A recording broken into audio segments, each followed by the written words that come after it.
Hello, what's up guys? Ron here and welcome back to my channel. So day 75 na yata tayo. So tuloy-tuloy lang yung vlogs natin, yung daily vlogs, daily diary. So kung makikita nyo yung mga previous upload ko is yun yung mga ginagawa kong workout araw-araw. So ngayon, hindi ako nag-workout kasi Friday ngayon.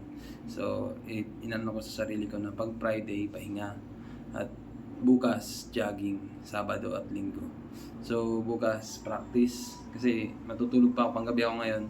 So matutulog ako ng umaga. So sa hapon, magpa-practice ako ng basketball. Tapos Linggo ng umaga, saka ako magja-jogging class, Lunes ng umaga.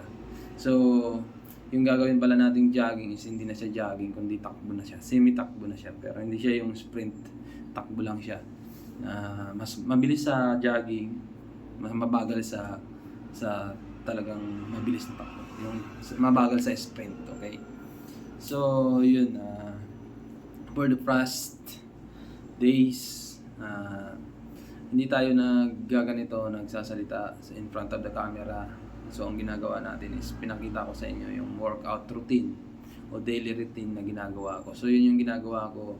Actually, puro abs lang yung ginagawa ko ngayon. Puro abs. Abs. So, wala akong naging jogging ngayon. Hindi ko alam kung kukuha ko yung goal ko na mga 3 ikot na takbo tapos jogging.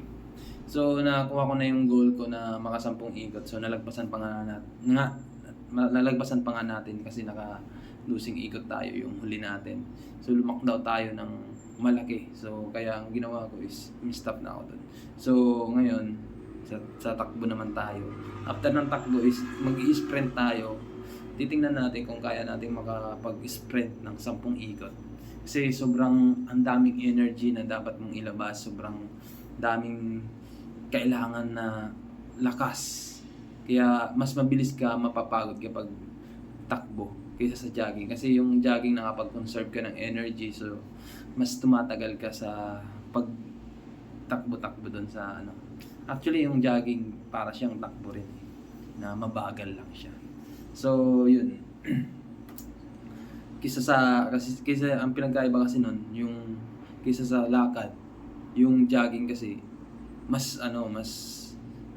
yung energy mas mataas ang energy na ibibigay mo. So, yun yung difference between jogging and walking. Tapos yung sprint. So, ginagawa ko to for self-improvement, for self-growth, at para na rin sa naiisip kong paglalaro ng basketball. Kasi siyempre kung gusto mong maglaro ng basketball, dapat matibay yung resistensya mo, yung endurance mo, yung quickness mo. So dapat ma-enhance mo yun. So nag-uumpisa ako sa fundamental. So yung fundamental guys, yun yung fundamental na ginagawa natin, yung pagja-jogging. That is the fundamental. Tapos yung skills, yun na yung mga kailangan mong aralin. Kung paano ginagawa yung moves na yun, yung mga steps, mga crossover, mga floaters, mga fadeaway jump shot, mga ganun. Okay? So yun lang no. Ginagawa ko rin itong pag-workout ng abs because I want to show that I can really acquire something by just exerting effort.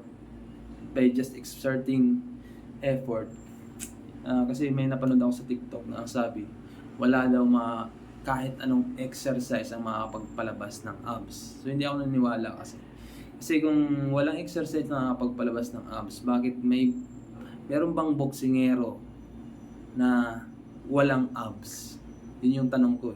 Kasi yung mga boksingero siyempre focus sa training yun, kaya tayo may trabaho tayo, hindi tayo sa ganun. Pero kung may pagkakataon lang na yun lang ang gagawin ko, kaso kailangan ko ng pondo para magawa yun, di ba?